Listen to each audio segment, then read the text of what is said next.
Panji Gumilang menyimpang itu. Oke, hukum rame-rame itu. Dan terutama dalam menafsirkan problem di Panji Gumilang, yang mesti dihalangi adalah kalau itu dipakai untuk menipu, dan itu pembuktian pidana. Lalu tadi Pak MUI menerangkan bahwa yang ada di forum internum tidak boleh diucapkan di forum eksternum. Dari mana dalil itu? Panji Gumilang menyimpang itu. Oke, hukum rame-rame itu. Kalau kita belajar tentang sejarah agama, bukan sejarah doktrin agama, sejarah pertumbuhan ide tentang keyakinan. Hati-hati ucapin sebelum kena delik nih. Setiap nabi datang, tiba, dan dinyatakan sebagai nabi setelah dia menyimpangkan beberapa versi nabi sebelumnya. Benar tidak? Yes. Kalau enggak dia enggak disebut nabi. Mesti ada diferensiasi itu. Ada pembanding. Supaya dia disebut nabi itu. Saya enggak nyinggung nama nabinya supaya enggak kena delik. Tetapi logikanya begitu. Menjadi nabi artinya membatalkan pikiran nabi sebelumnya atau bahkan menyimpangkan. Oke, saya mesti lebih hati-hati nih. Penyimpangan itu adalah diferensial dari keyakinan. Ada yang teruskan, ada yang diteruskan, tapi mesti ada yang disimpangkan. Dosa apa enggak tuh? Enggak tahu saya. Tapi fakta itu udah terjadi dalam sejarah. Sekarang, kalau yang penyimpangan itu hanya boleh ada di dalam hati nuraninya, tidak boleh dia ucapkan, tidak boleh dia dakwakan. Gunanya apa forum internum itu kalau tidak ada forum eksternum? Jadi kalau saya punya dalil yang saya simpangkan, oh boleh itu di forum internum. Buat apa forum internum itu? Itu memang udah di hati nurani saya. Forum internum yang paling kecil dan paling lengkap, paling sempurna ada keyakinan individual pribadi. Nah keyakinan itu dijamin oleh hak asasi untuk diekspresikan. Yang menyatakan dia menyimpang siapa? Tentu yang tidak suka bahwa forum internum itu diucapkan. Kalau begitu nggak ada gunanya yang disebut kebebasan beragama. Kalau forum internum dihalangi untuk tiba di forum eksternum.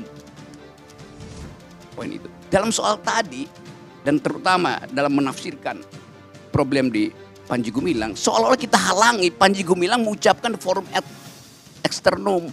Yang mesti dihalangi adalah kalau itu dipakai untuk menipu, dan itu pembuktian pidana. Menghina. Ya, itu aja dasarnya. Sekali lagi saya ucapkan ini bukan dari posisi teologi itu, tapi dari posisi sosiologi bernegara. Nah, ini yang saya mau Oke, Bang Rocky. Coba. Jadi kalau di dalam keyakinan Islam, ya kita berbicara tentang teologi. Karena tadi agak sedikit buat saya ya mengatakan bahwa misalnya Nabi Muhammad itu harus menyimpangkan dari ajaran Nabi sebelumnya atau harus ada diferensiasi. Ini saya tolak. Karena Nabi Muhammad sendiri mendeklar bahwa dia menyempurnakan, bukan diferensiasi. Ini tolong dipahami. Ini dari kacamata perspektif saya yang agama Islam. Kalau kemudian ada ajaran-ajaran baru yang disesuaikan dengan kaumnya pada era yang berbeda 700 tahun kemudian, itu adalah bentuk yang kalau kami sebut itu sebagai mutaghayyirot, berusaha untuk flexibility. Dan satu hal lagi, tar dulu lah. Enggak, saya cuma.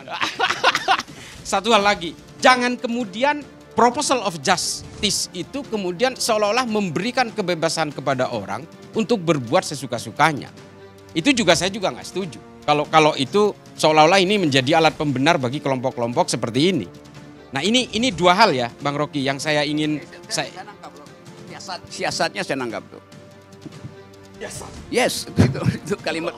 Bang Rocky, sebelum dijawab. Ya, oke. Sebelum dijawab, saya juga ada sesuatu yang menarik dari Bang Rocky nih. Mengenai kebebasan beragama.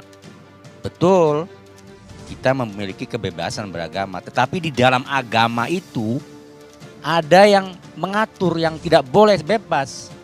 Itulah makanya ajaran Allah itu turun ke nabi, nabi ke sahabat, sahabat ke tabi'in dan sampai ke ulama.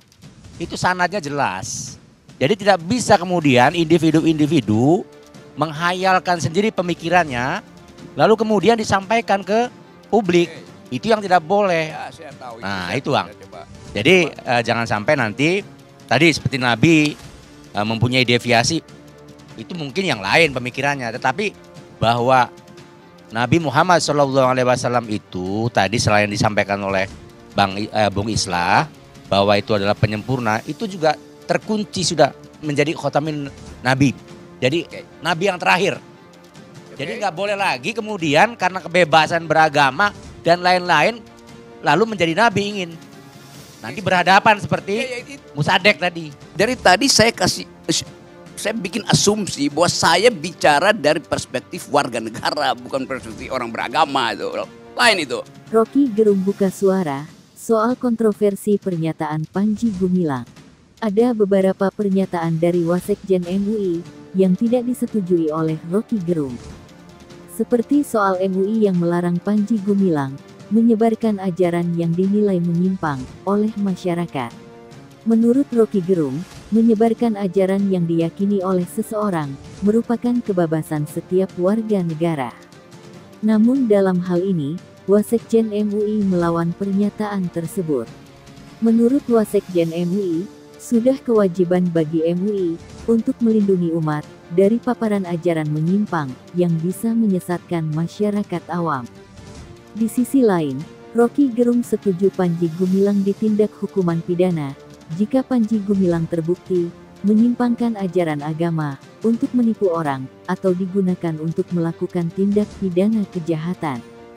Hal tersebutlah yang seharusnya diusut oleh penegak hukum dalam menindak Panji Gumilang. Janganlah engkau. Loh, kalau iya itu di dalam satu agama tertentu dianggap menggenapi, menyempurnakan. Tetapi secara logis itu artinya menyimpangkan supaya dia dapat diferensial. Tidak Bang, tidak beda. Makanya gini di dalam Al-Quran ini benar. Saya mau nambahin dulu. Di dalam Al-Quran jelas Nabiullah itu mengimani 5 agama. Agama sebelumnya, ya, ada Nasrani, ya toh, dan seterusnya. Jadi artinya Saya bukan untuk pertama kalinya akan setuju dengan Rocky Gerung. Jangan cepat-cepat setuju, ntar. Enggak, saya mau bilang gini. Oke, Bentar. Sedikit. Tunggu ya, hak saya masih panjang ya. Iya. Sebetulnya kan kita toh akui bahwa ketika Nabi Muhammad itu datang, dia kan dianggap sebagai orang yang gila di kalangan masyarakat di mana dia hadir. Maksudnya adalah kalau sampai prinsip Anda bahwa sesuatu yang di dalam itu tidak boleh dikeluarkan juga diterapkan kepada Nabi Muhammad, padahal Nabi Muhammad itu menyampaikan sesuatu yang berseberangan dengan apa yang diyakini para pemuka Mekah waktu itu, kan menjadi bermasalah gitu loh. Nggak harus. Tapi beda kondisinya. Masyarakat sekarang kan sudah jelas nih. Iya, ya kan? Poinnya adalah Artinya masyarakat yang beragama bukan pada saat itu di mana masyarakatnya masih jahiliyah. Beda dong enggak, poin kondisinya. saya adalah Jadi pemikiran prinsip yang berekspresi seperti di sana. ini sudah nggak layak dikorelasikan dengan pemikiran yang saat ini gitu loh. saya kembalikan.